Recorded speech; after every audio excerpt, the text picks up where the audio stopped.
They were perhaps the most powerful religious leaders of their time, Annas and Caiaphas, father-in-law and son-in-law. From their luxurious palaces high above Jerusalem, they controlled not just the spiritual lives of the Jewish people, but their very fate. When a humble carpenter from Nazareth challenged their authority, they orchestrated his execution, believing they were protecting their way of life.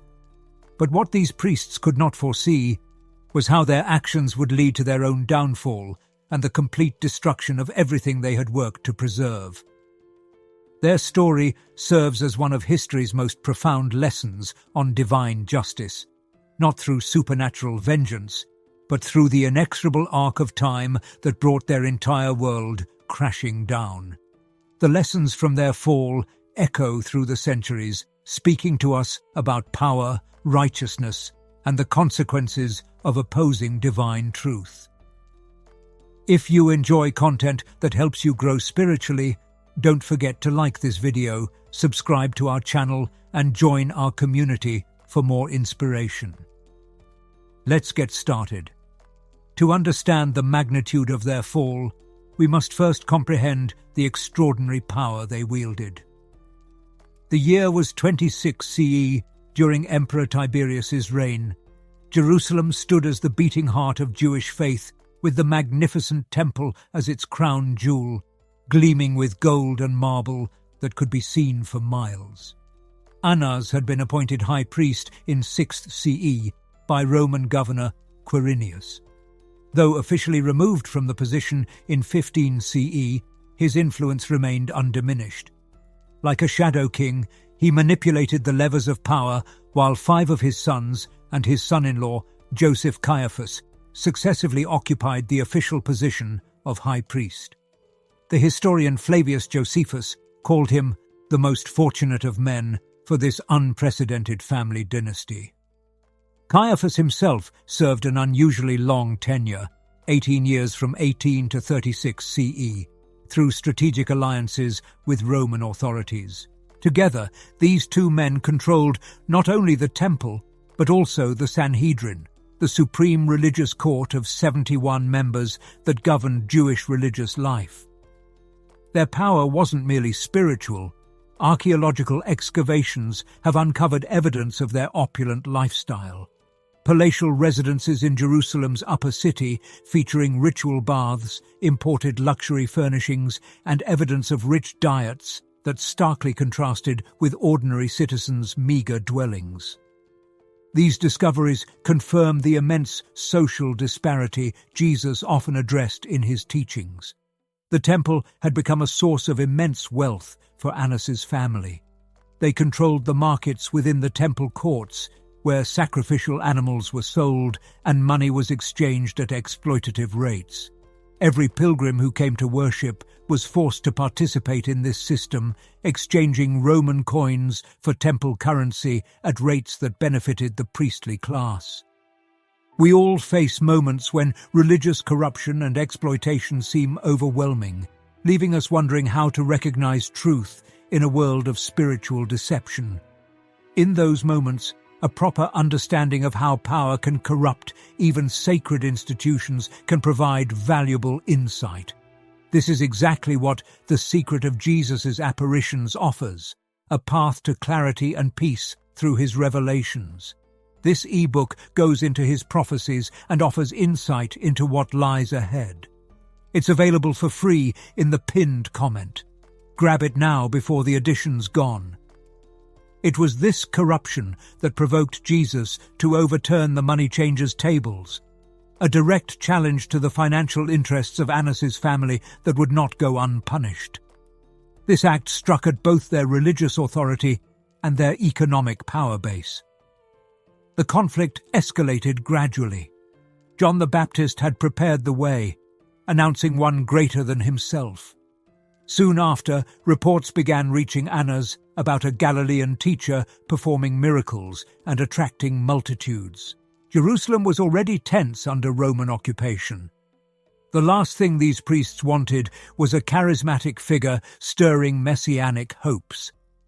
When Jesus entered Jerusalem and cleansed the temple, declaring it had become a den of thieves, He struck at both their religious authority and economic interests. In secret Sanhedrin meetings, Caiaphas revealed his cold calculation. It is better for one man to die for the people than for the whole nation to perish. These words, recorded in John's Gospel, would later be seen as an unwitting prophecy about Jesus' redemptive sacrifice. But in that moment, they expressed merely pragmatic ruthlessness. As Passover approached, bringing thousands of pilgrims to Jerusalem, one of Jesus' own disciples, Judas Iscariot, approached the authorities offering to betray his master for 30 pieces of silver, the price of a common slave. After being betrayed in the Garden of Gethsemane, Jesus was first brought to Annas, a telling detail that confirms who truly held power. Later, before Caiaphas, members of the Sanhedrin had been hastily assembled in the middle of the night, the first of many violations of Jewish legal procedure. The Gospel accounts reveal a desperate search for evidence. Matthew records that the chief priests and the whole Sanhedrin kept trying to obtain false testimony against Jesus. Multiple witnesses were brought forward, but their testimonies contradicted one another. Finally, 2 witnesses claimed Jesus had said he could destroy the temple and rebuild it in 3 days, a distortion of his words. When Jesus remained silent, Caiaphas directly confronted him. "Tell us if you are the Christ, the Son of God." Jesus' answer sealed his fate. "You have said so. But I tell you, from now on you will see the Son of Man seated at the right hand of power and coming on the clouds of heaven." Caiaphas tore his robes and declared further witnesses unnecessary. The verdict was unanimous: death. But under Roman occupation, the Sanhedrin lacked authority to execute.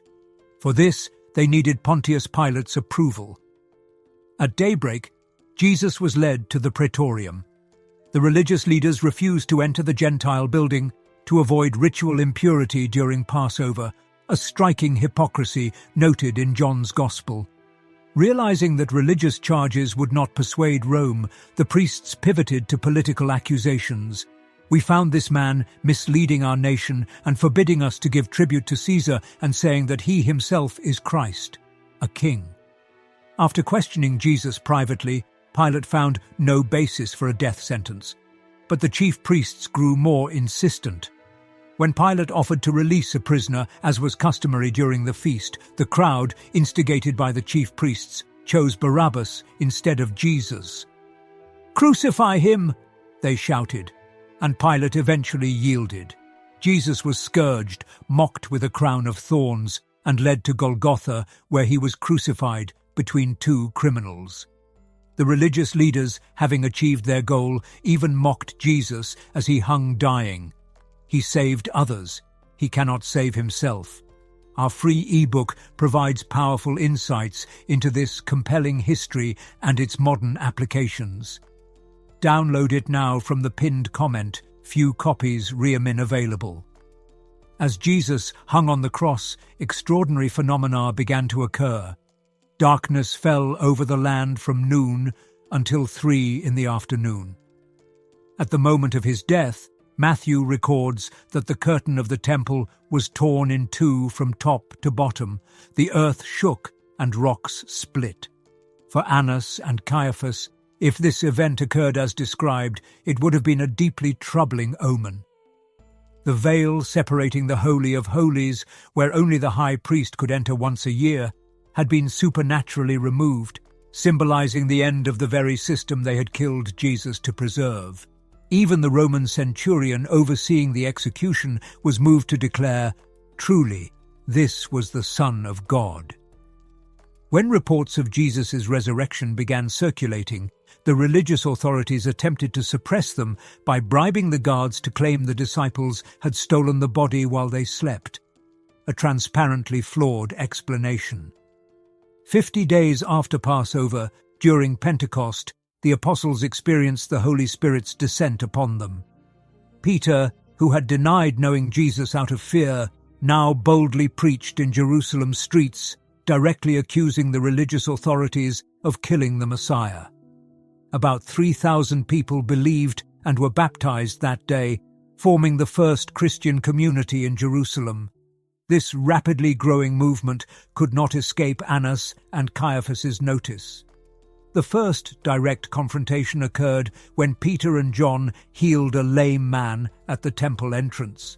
Arrested and brought before Annas, Caiaphas and others, Peter fearlessly declared, "Let it be known to all of you that by the name of Jesus Christ of Nazareth, whom you crucified, whom God raised from the dead, by him this man is standing before you well." Although the religious leaders wanted to punish them severely, the apostles' popularity forced them to release them with only a warning. But the apostles refused to be silenced, declaring, "We must obey God rather than men." As persecution intensified, the movement spread beyond Jerusalem as believers fled to other regions, carrying their faith with them. In 36 CE, just a few years after Jesus' crucifixion, significant political changes swept through Judea. Lucius Vitellius, the new imperial legate of Syria, arrived with Emperor Tiberius's full authority. After dismissing Pontius Pilate, Vitellius turned his attention to the Jewish religious leadership. As Flavius Josephus records, he took the high priesthood from Joseph, who was also called Caiaphas, and appointed Jonathan, son of Ananus, the former high priest, to succeed him. For Caiaphas, this dismissal meant the end of his religious career and a drastic reduction in status, power, and wealth. After 18 years controlling the temple and the Sanhedrin, he became just another member of the priestly aristocracy. Archaeological evidence provides a fascinating glimpse into his final fate. In 1990, Israeli archaeologists discovered an ossuary, bone box, in Jerusalem with the inscription Yehoseph bar Caiapha, Joseph, son of Caiaphas. Inside were the bones of a man approximately 60 years old. The analysis revealed no evidence of violent or unusual death, indicating that Caiaphas likely died of natural causes at an advanced age, contradicting later Christian traditions about divine punishment. The story of these high priests reminds us how easily religious authority can become corrupted by wealth and power. Grab our free ebook while supplies last. This special offer won't be available much longer. Annas's end remains more obscure. What we know is that he lived long enough to see 5 of his sons and his son-in-law occupy the high priesthood, an extraordinary dynasty that demonstrated his remarkable political acumen. Historians estimate that Annas died sometime between the 40s and 50s CE, already elderly by the standards of the time, possibly over 80 years old. Like Caiaphas, there are no historical records verifying unusual circumstances surrounding his death. Later Christian traditions developed narratives about terrible endings for both men, stories of madness, disease, suicide, or divine retribution.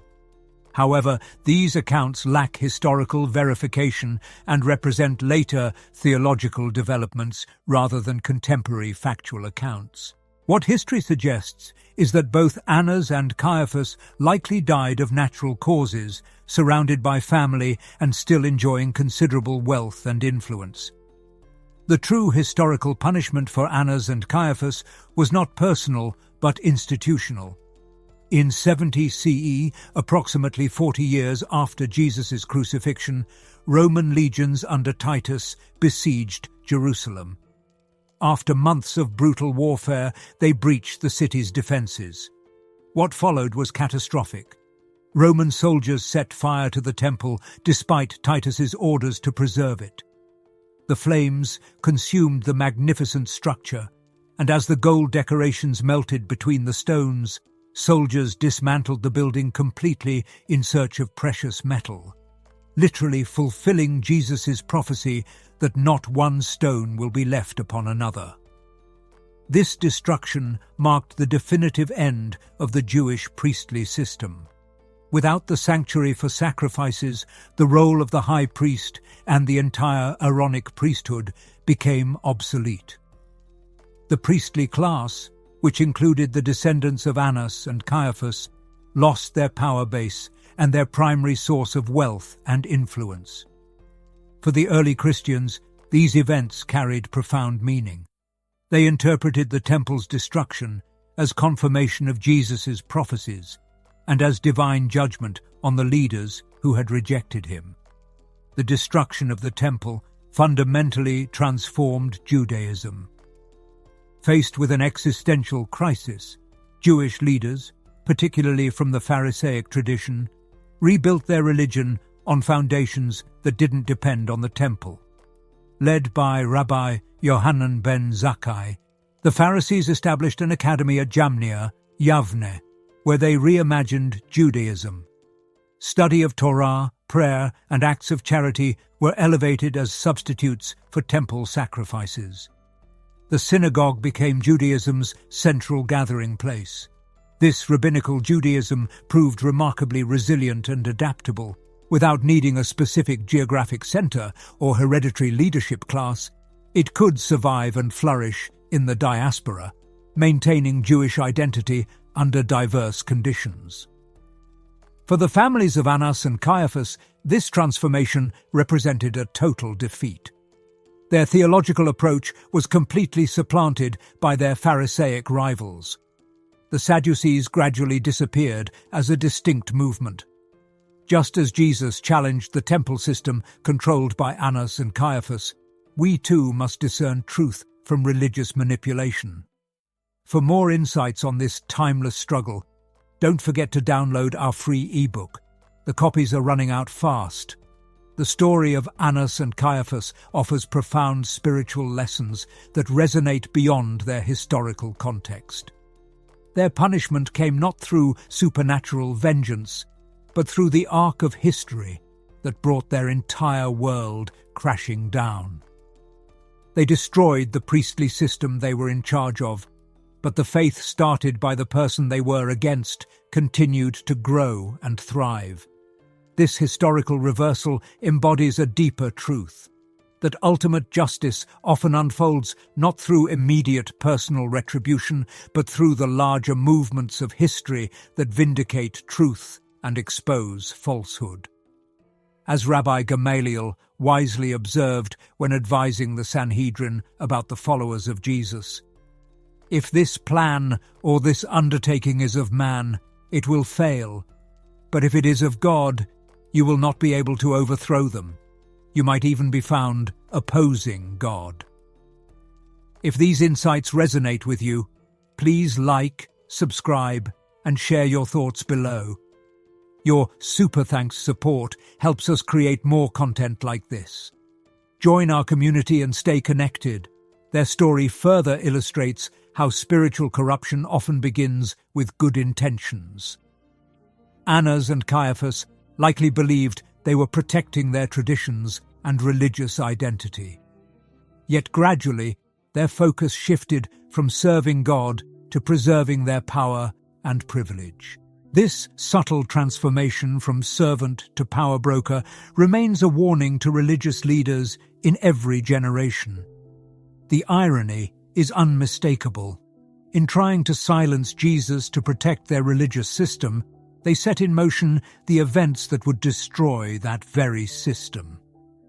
In trying to prevent Roman intervention as Caiaphas had feared, saying, "The Romans will come and take away both our place and our nation," they triggered the sequence of historical events that led precisely to that outcome 40 years later. If these insights resonate with you, please like, subscribe, and share your thoughts below. Your super thanks support helps us create more content like this. Join our community and stay connected. In the end, Annas and Caiaphas' story reminds us to examine our own hearts when our beliefs, positions of authority, or institutional interests are challenged by new truths. Their tragedy was choosing self-preservation over openness to truth, a temptation that remains relevant to religious leaders and followers in all traditions today.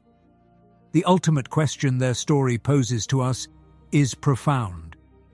When confronted with truth that challenges our power, comfort, or worldview, will we respond with humility and openness, or will we, like Annas and Caiaphas, cling to what we know even at the cost of our spiritual integrity?